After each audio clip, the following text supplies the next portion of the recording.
Hello, everyone. Thank you for joining us for this session, the impact of behavioral science on financial inclusion. We will be exploring how behavioral science can be applied to financial services to drive financial inclusion, improve customer engagement, and enhance financial access to underserved communities. We will feature a diverse panel of experts in the matter, leaders from financial institutions, research centers that will share us their strategies and what they are doing in terms of behavioral science. And we will discuss how implementing these principles into their customer experience, product development can lead to measurable improvements in different fronts. Today we will have Natalia Jiménez, CEO from Lulo X from Colombia, a renowned name in the fintech space, not only in Colombia, but in Latin America. We'll have Hans Frech La Rosa, Senior Behavioral Researcher at the Center for Advanced Insight at Duke University. And we will have Hector Mancera from Mexico, who is the Director of Alliances at Santander. So I think it's a very complete and comprehensive panel for us to discuss this matter. And if you allow me, I would like to start with Hans from the Research Center at Duke University to ask you, Hans, like from your perspective, how do you identify key behaviors that can drive financial inclusion and well-being? Thanks for the introduction and for the invitation to this panel. So as sort of like it's in the name, in the core of behavioral sciences deals with how, or tries to understand how can we help people do certain behaviors or make certain decisions, particularly in the financial domain, that align with their ultimate financial well-being goals. Goals such as saving more and being more prepared for emergencies, saving more for their retirement, managing their debts better, whether it is accessing better loans or making more timely payments, managing their income, and so on. And so one of the first things we have learned in working with different financial institutions in the US, Latin America, and some other countries is that one of the largest opportunities that behavioral sciences with financial inclusion has is to really sort of like pinpoint into what are those ultimate crucial behaviors within our financial environment that we want people to do and that will actually lead to better financial well-being. And this is sort of like one of the most important tasks at the beginning of any behavioral science application and any collaboration with financial institutions, because oftentimes there's some sort of like misalignment between the goals and the metrics that organizations have and keep track of, and the actions that we want people to do. So for example, we see that there's often a lot of interest in measuring engagement and how much people spend time on certain screens with certain features, whether they sort of like use certain features or not.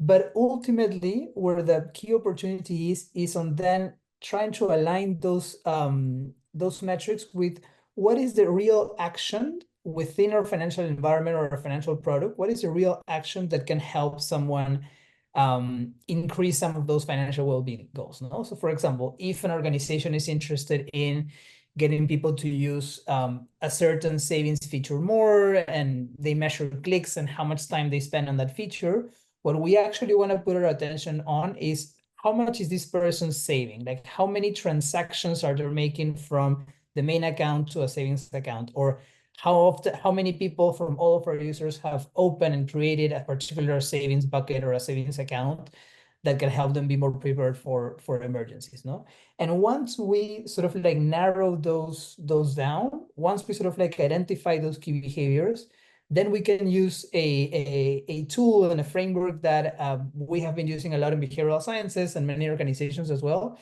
That's called behavior mapping. And behavior mapping is probably sort of like an extension or sort of like a different application of the traditional customer journey or user journey. but with a twist in which we're putting the focus on the key behavior we have identified. So we've said we want users to make more transactions into a savings account because we want them to save more. So now what behavior mapping allows us to do is to identify all the previous steps and all the previous actions that this person has to do. So it's always from their point of view. No? What are all the other actions we expect them to do or they are probably doing in order to get to that key behavior, which is making a transaction. No? And this can go all the way from we want them to open the app at a particular moment in time, log in, navigate for a certain screen, click on the savings feature, choose the amount that they want to save, choose the destination account, maybe set it up as an automatic transfer or a recurrent transfer, and so forth. No? And by doing that, that mapping allows us then to understand what are all the barriers and frictions in the process that they might be encountering, what are all the opportunities for them to drop off, to deviate from the ideal path, or from sort of like deviate from that key behavior. And if we identify barriers, then we can also identify opportunities to overcome those barriers. No? And that's where all the evidence and insights from behavioral sciences can come in handy and allow us to say, okay, if there's a particular friction point on the screen, if we're making the decision too complex, let's see how we can simplify and make it easier for them and then help them achieve that key behavior. No? So I think sort of like rounding up some this idea, the core sort of like opportunities to try to see all of the different metrics and things we're currently tracking and considering success indicators in our products, in our service, and try to think beyond them and understand, okay, what are the specific and very concrete actions we are asking our users to do, and how much those actions are actually connected to financial well-being and financial inclusion outcomes that we want to achieve. Perfect. Thanks, Hans. Super interesting. I think yeah, that framework that you mentioned, the behavioral mapping, and really allows to go deeper into all the actions and all the touch points between the financial institution and the users. Thank you for sharing that. Moving along, I would like to ask Natalia from the Lulo X perspective, and at the stage of the journey you are as a fintech, you're starting to democratize access to financial services in Colombia. What are the company's key objectives when it comes to financial inclusion? Where are you focusing right now in this front? Thank you, Jorge. I'm so happy to be at this panel. This is amazing conversation to have. Actually, at Lulo X, our purpose is to break financial barriers to help people build a better future. So in terms of objectives, we are definitely committed to make financial services more inclusive, accessible, empowering. So the way we measure that impact we want to make is increase digital literacy, improve financial well-being, and also to foster sustainable behaviors, how we can build products and services that help people achieve their financial goals and also develop healthy financial habits. So at Lulo X, we strongly believe that good access to investments and safe can be key to positively transform society, and that digital banking is crucial, especially for underserved communities, as they provide the easiest access to financial tools and the best benefits because we can translate all the efficiencies to the users in terms of yields and better access. So we are trying to use gamification as a tool that can help keep users engaged, because we know that building habits is difficult, and make this financial management more easier, more interactive, more fun, and also more personal, because everyone lives their personal finances in their own. Finances are very related with our emotions, so we want to give that that openness and that fun within hyper personalization in the product. Perfect. Thanks, Nati. And from our perspective, that we at Flourish are working together with you including gamification to enhance positive financial habits. For us, has been really interesting and remarkable to see the work that you are doing for, like, in principle, complicated products with USDC and things like that. Very like interactive, smooth, and getting to the user in a right way. So for us, and talking about like my experience and what I've been seeing from Lulo, is amazing how you are reaching those people with such intuitive customer experiences, journeys. It has been very cool. Going to Hector from Santander, Mexico. We are working together also in promoting financial inclusion in the country. And although there are like different products and approaches with Lulo, I think there are some similarities in terms of needs and objectives. So considering, Hector, the segments that Tuyo serves, and if you can briefly explain a bit of it, what specific outcomes do you aim to achieve through behavioral science initiatives focused on financial inclusion? Thank you, Jorge. Thanks for having us, Nadia, Hans. It's a pleasure to be in the same panel with you guys. For those of you who don't know what Tuyo is Santander's financial inclusion initiative. Through Tuyo, we serve low-income people who have a micro business. It is important to emphasize that that part, because we do not give credit for consumer credit. We only give credit for those who have a business. 92% of our clients are female, low-income female. In average, they are 42 years old, and most of them have kids. When we give them a credit, which is our main product, we also open them a bank account. So all of our clients have a bank account. This bank account is commission-free, and no minimum balance is required. But now, answering the question that what we aim to achieve through behavioral science. Through behavioral economics, one of the first things that we aim to achieve is to increase the savings levels in our clients' accounts. One of the challenges that we have had is building trust in digital money. People are used to having the money physically in their hands, when they can put it in a drawer, and when they have access to it whenever they need it. So building that trust and to convey the importance of having a savings account has been a challenge. And also to transition from dormant accounts to accounts that are actually solving people's needs. And sometimes they don't even realize that they have these needs until they start using those accounts. So I would say this is the first step that we're focusing on. But also we have a couple of other challenges that we are using behavioral science to convey. One is to incentivize people to have a deeper digital adoption. Most of our clients, or I would dare to say all of them, have a phone, an intelligent phone, but only a few of them have banking apps. To incentivize the use of banking apps and to have a deeper digitalization adoption is something that we're using behavioral science for. And also to increase or to incentivize people to make payments on time.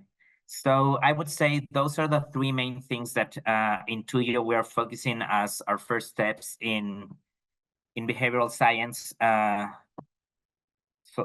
solve our biggest needs.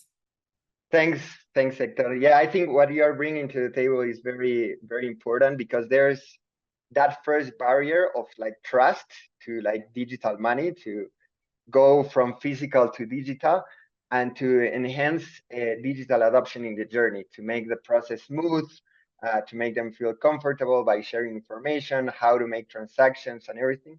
So yeah, I think it's the key like starting point in a way for what we're doing.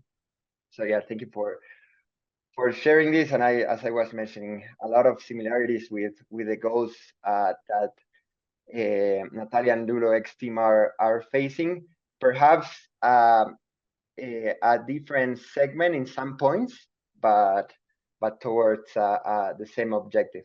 Going further, and Hans, going back to you, based on the real use cases where you have worked with financial institutions in this matter, what type of interventions, specifically like behavioral interventions, have you found to be most effective to impact financial inclusion related metrics? Where do you see that it's more effective to include behavioral science? Yeah, no, this is a very great question, and by the way, it's very interesting to learn about Lulo X and to you and what you're both doing. And I would say that the first sort of like key takeaway from recent behavioral science, particularly applied behavioral sciences work, and what we've seen working with partners as well, is that the design we've moved to an era in which nudging or just sort of like reframing communications and messages is not enough, and there's a real opportunity when designing and redesigning the actual products and the actual features that people interact with. If we do that with sort of like insights from behavioral science, from other disciplines, and with these key behaviors in mind, we can generate a much larger effect and impact on people's financial well-being. And in particular, thinking about what are those designs, what are those sort of like solutions that have been more successful. The most successful sort of like bucket or group of solutions is everything that automates decisions and behaviors for people. If we can get people to set up automatic transfers into a savings account, or automatic roundups, and this is something we tried with a credit union in the US, for example, is if they can automatically round up part of their credit payments so that the difference goes towards a savings account, and that just happens regularly every month, it's much easier for them to stay with those features and just stick with those sort of like options than having to prompt them over and over again and asking them every month if they want or not to save a little bit, if they want to open an account or not. So automating, we've seen it with retirement savings, with credit payments. Automating those decisions can help us overcome most of the behavioral barriers that people encounter. Now, there's obviously certain situations in which automation is not an option. It's harder or could backfire if as sort of like Hector was saying, if trust is not very high, or if we have some concerns about that, we can also try some other things. And that next level and bucket of options has to do with simplifying and making some default choices for our users. They can still sort of like choose to select something different or do something different, but making that ideal financial inclusion or financial well-being path easier and the default path for them, it's something that can go a very long way. And this is something we actually tried with a fintech in Chile called Gliver. They offer digital accounts for gig workers, independent workers, most of them being sort of like migrants as well. And they offer them a basic digital account with the ability to make payments, transfers, and other transactions. And with them, what we did is we designed a sort of like savings partition. By the way, putting money aside, separating it from the main account is also one feature that can help people increase their savings. So we designed this separate savings pocket. It was still tied to the main account. We didn't have any fees or commissions or nothing like that. But it was a way for them to move money from their main account into a separate pocket, as one would do in the physical world as well. And what we tested is, for some people, we showed them a banner and we gave them the option to decide whether they wanted to create and activate that pocket or not. Whereas for another group of people, the next time they logged into the app, we had already created a pocket for them. It was already visible in their main homepage of the app, and they already had a button that allowed them to enter and make any transactions they wanted. It didn't have any balance. We didn't make any transactions for them. But they already had a pocket available in their account. And what we saw after 6 weeks of testing this with a field experiment was that those who had the pocket created by default were 2 times more likely to have sort of like access the pocket, but most importantly, to have made at least one deposit into that savings pocket, compared to those whom we asked them if they wanted to create or not. No, they were half as likely to have created that pocket and have it activated, and they were also less likely to have made any transactions into the pocket. And so contrary to what some people might believe, that sort of like if we create things for our users, they may sort of like not like them, or it might not be what they want. Just simplifying some of those decisions that we have some evidence that they are wanting to do or they have as financial well-being goals can sort of like increase their actual financial well-being behavior. No? And lastly, sort of like a third, let's say sort of like a third level, third pocket of interventions, of the solutions, have to do with if we've tried making things easier, if we've tried automating things. A third thing we can try, and we've seen good evidence in, is making things feel more urgent or more motivating than they currently are. No? And in a different project, one we did with Mercado Libre in Mexico as well, one of the features they were wanting to sort of like implement was for newly enrolled sellers into the platform they haven't done many transactions yet, and so their internal Mercado Libre sort of like credit scoring is still non-existent or very low. They cannot access any of the credit and loan solutions that Mercado Libre has. But many of these sellers, and this has to do with financial inclusion as well, many of these sellers have already been selling outside of Mercado Libre. They already have financial activities. They already have a business that's sort of like happening out there.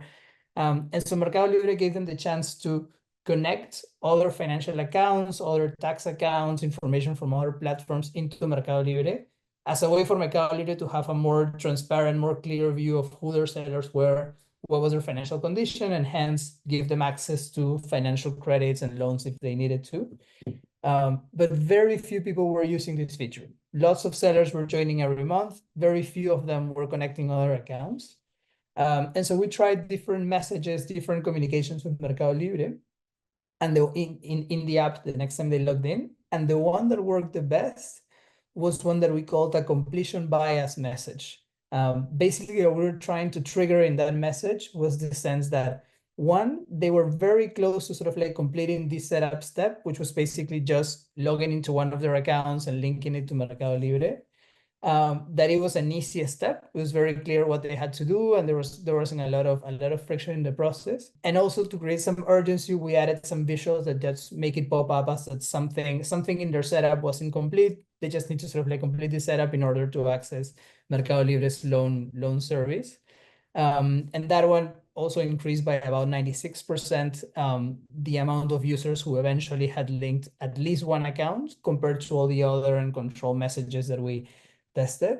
And so kind of like summarizing those 3 steps, sort of like making things automatic when we can, simplifying choices and choosing the right defaults for users, and then making those decisions more attractive or more urgent can also help particularly those who want to do it but have not yet engaged with it, actually follow through in those behaviors and actions.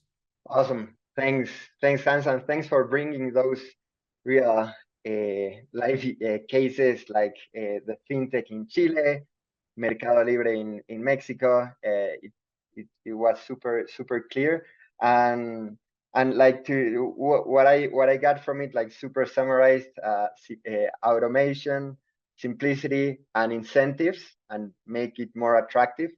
And that's where I think Tuyo, Lulo, and the rest of institutions that we've been working with are aiming for. So this is super interesting. Thanks to you for sharing that. Moving along and considering what Hans has just shared, Nati, I would like to ask you for the case of Lulo specifically, how do you ensure that those behavioral incentives are not just temporary, but became like recurrent, become habits to help end users? Well, this is a tough question because we humans and our behaviors are very complex. But what we're trying to build here is like the next gen of personal banking. And that is very important because our focus is developing products and services with a human-centered approach. So behavioral science is the core of our strategy, and it informs how we design the products, how we communicate with users. And for example, we use behavioral segmentation to understand the different groups and the different way the users use our products to develop tailored interventions and user journeys.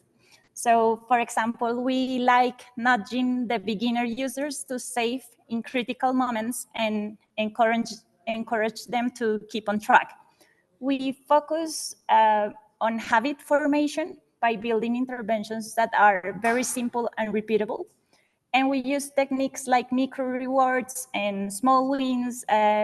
They don't just have to be like a cashback or some like big reward, but also emotional rewards help us keep the users very motivated and encourage that product engagement.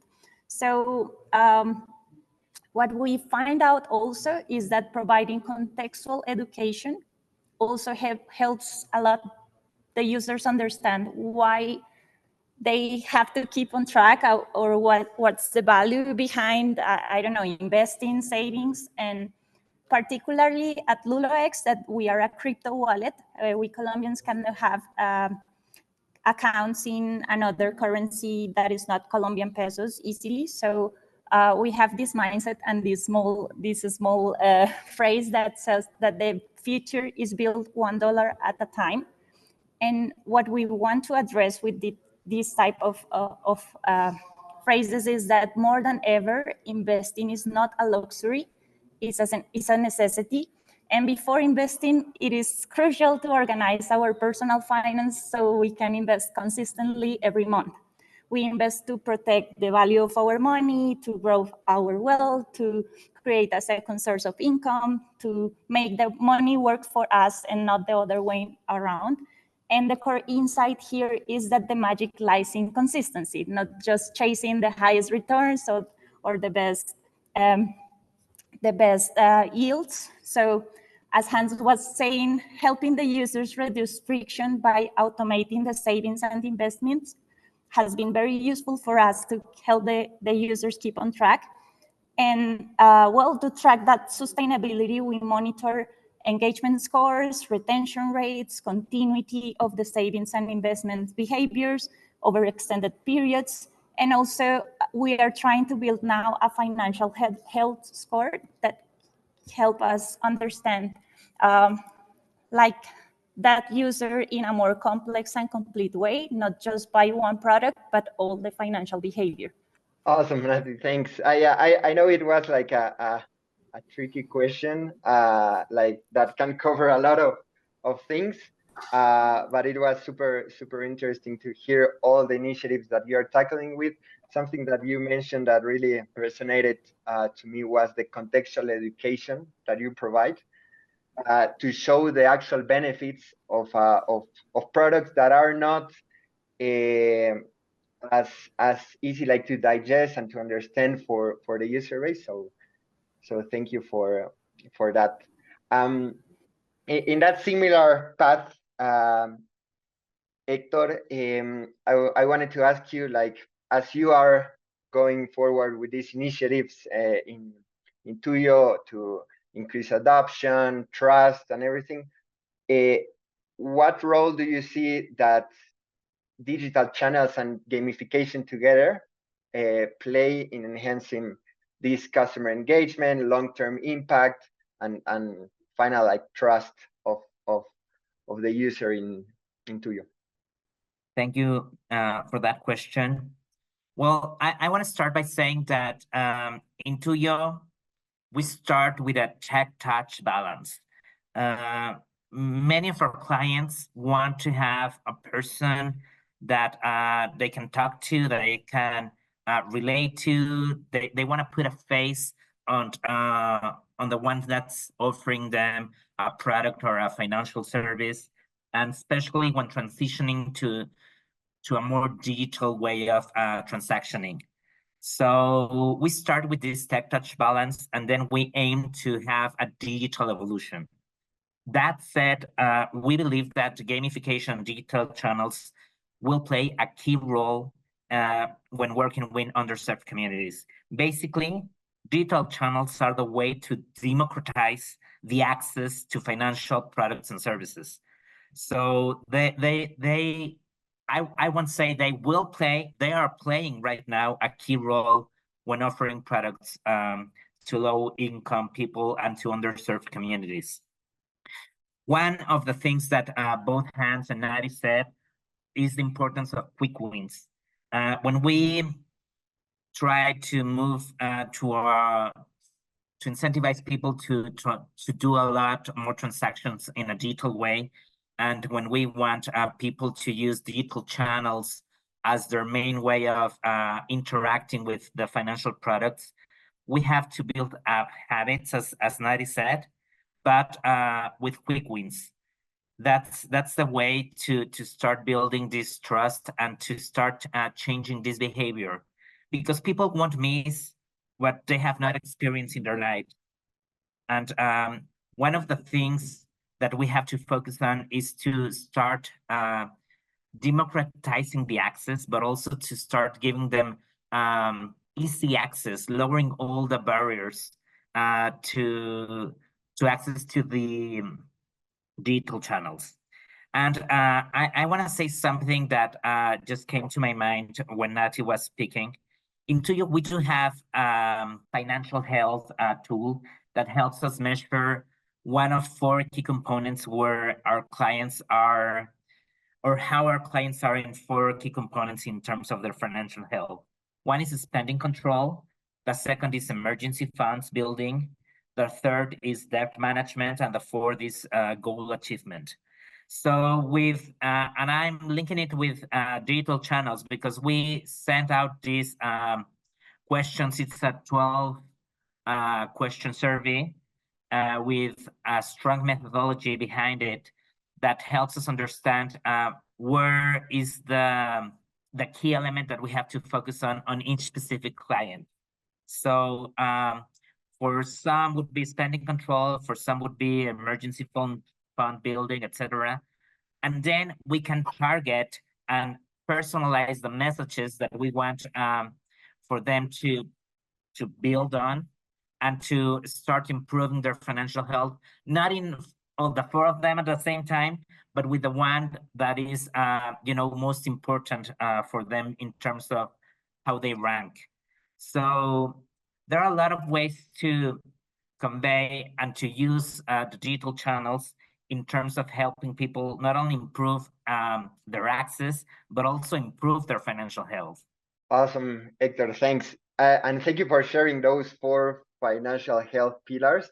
And it's cool how you segment it and how you approach them in a more personalized way based on their needs and where they need to improve financially. For me, that was key. And again, thank you for sharing all the work you're doing at Tuyo. And I wanted to close by, first of all, thanking you all for participating, and perhaps throwing a last question there for the audience, for you, for the panel, in terms of like if there's one book, podcast, or case study that you would like to recommend, please go ahead. And I can start. I would recommend, particularly thinking about financial behaviors and financial decisions. There's a book by Dan Ariely. He's the director of the Center for Advanced Science called Dollars and Cents. And it's a book that explores many situations and many ways in which our sort of like cognitive biases and somewhat sort of like less predictable behaviors influence our financial decisions. So I think it's a good starting point to then explore how we can use that into product design and better financial products. Let me jump in. I'm a product person, so I love to read about how we can build impactful products more than become like feature factories, and understand how do we go deeper with the same product and not necessarily offering a lot of stuff that the users really don't need or don't want to use. And there's an author called Melissa Perry. She wrote a book called Escaping the Bill Trap that is very interesting in terms of how we can build that impactful products and find a purpose to help the user achieve something. One thing that is very important to me, and that we've been doing a lot of reading in Santander as a team, is in the importance of team working, and that how teams need to be diversified. So I would invite the audience to also think about that, because when a lot of times when we're working in a fintech or in a think tank or in a bank, as my case, you're surrounded by people that think a lot like you, and that have a lot of your same background and actually the same needs. But you need to diversify people in your teams. You need to have different backgrounds. You need to have different needs, different nationalities, and that will help you create a better product, but also to create a better experience that will create a long-term engagement with your product and your service. So I would invite your audience to look into that too. And there are a lot of books in terms of the mindset of team building and the importance of challenging, especially institutions that, like Santander, are very big.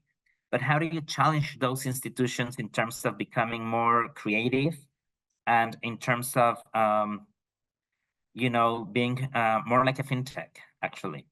Thank you for bringing that, Hector. Yeah, I think different perspective, different backgrounds, and all contribute to building better customer experience and products for the end user. Thank you all three. This has been great. Thank you for your input, sharing your experiences, your perspective. I see a lot of things in common and a lot of things that we can complement on. So again, I appreciate your time to participate in this webinar, and I think hope to see you again soon.